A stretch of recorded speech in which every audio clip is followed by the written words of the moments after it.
Macron dit qu'il voit de l'hypocrisie sur le continent africain.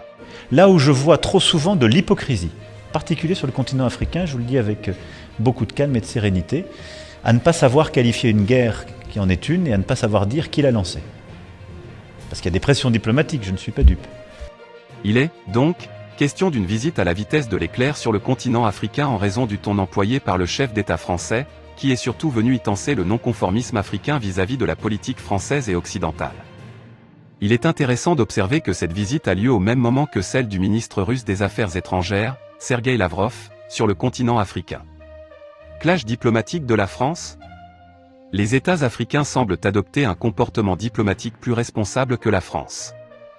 France Info indique que, depuis plusieurs années, les relations entre le Cameroun et la France sont quasiment inexistantes, alors qu'Emmanuel Macron parle dans sa conférence de presse à Yaoundé, de la profondeur de la relation franco-camerounaise et du caractère exceptionnel de l'amitié entre les deux pays, et que les priorités communes ont fait du Cameroun l'un des premiers partenaires de l'Agence française de développement. Durant sa conférence de presse avec le président du Cameroun, Paul Biya, le président français a employé, en adoptant des mots frôlant le clash diplomatique en direction des pays africains concernant le conflit en Ukraine sans désigner directement la Russie. Emmanuel Macron déclare, dénonçant en somme la diplomatie intelligente et la sagesse des pays africains, constater un contraste entre cette attitude et celle des Européens, qui n'est en aucun cas de participer à cette guerre, mais de la reconnaître et de la nommer.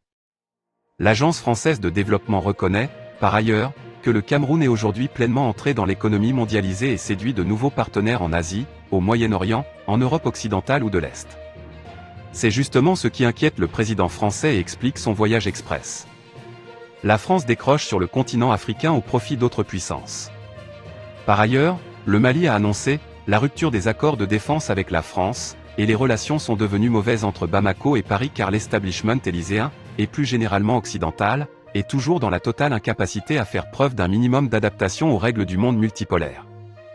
La France a été incapable de mener la paix au Mali malgré ses promesses. Que valent dans ce contexte les paroles d'Emmanuel Macron au Cameroun et dans les deux autres pays qu'il a visités ? La France ne supporte pas la présence russe en Afrique, et en particulier au Mali. Arrivé au Bénin, le chef de l'État français a déclaré, lançant ainsi une seconde charge plus forte contre la diplomatie russe en Afrique après sa déclaration au Cameroun, que la Russie était l'une des dernières puissances coloniales qui a commencé un nouveau type de guerre mondiale hybride, qu'elle a décidé que l'information, l'énergie et l'alimentation étaient des instruments militaires mis au service d'une guerre impérialiste continentale contre l'Ukraine, et que la Russie a décidé d'envahir un pays voisin pour y défendre ses intérêts. Paris ne veut pas perdre son influence issue de l'époque coloniale. Emmanuel Macron a fait l'aveu de vouloir rénover la présence française sur le continent africain enchaînant une course contre la montre pour que la France garde un pied en Afrique. Il a dit ceci, « Nous voulons bâtir ensemble la rénovation de la présence française. » La France et la Russie en visite en Afrique au même moment. Le chef de la diplomatie russe, Sergueï Lavrov, est arrivé en Ouganda. C'est la troisième étape de sa tournée africaine, après avoir été en Égypte et au Congo.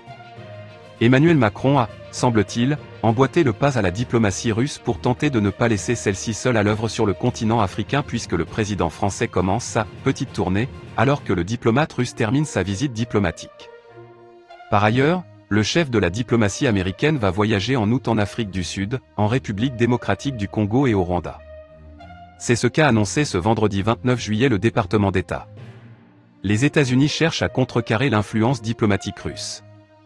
Antony Blinken aura pour but de montrer aux pays africains qu'ils ont un rôle géostratégique essentiel et sont des alliés cruciaux sur les questions les plus brûlantes de notre époque, de la promotion d'un système international ouvert et stable à la lutte contre les effets du changement climatique, l'insécurité alimentaire et les pandémies mondiales, a indiqué le département d'État dans un communiqué.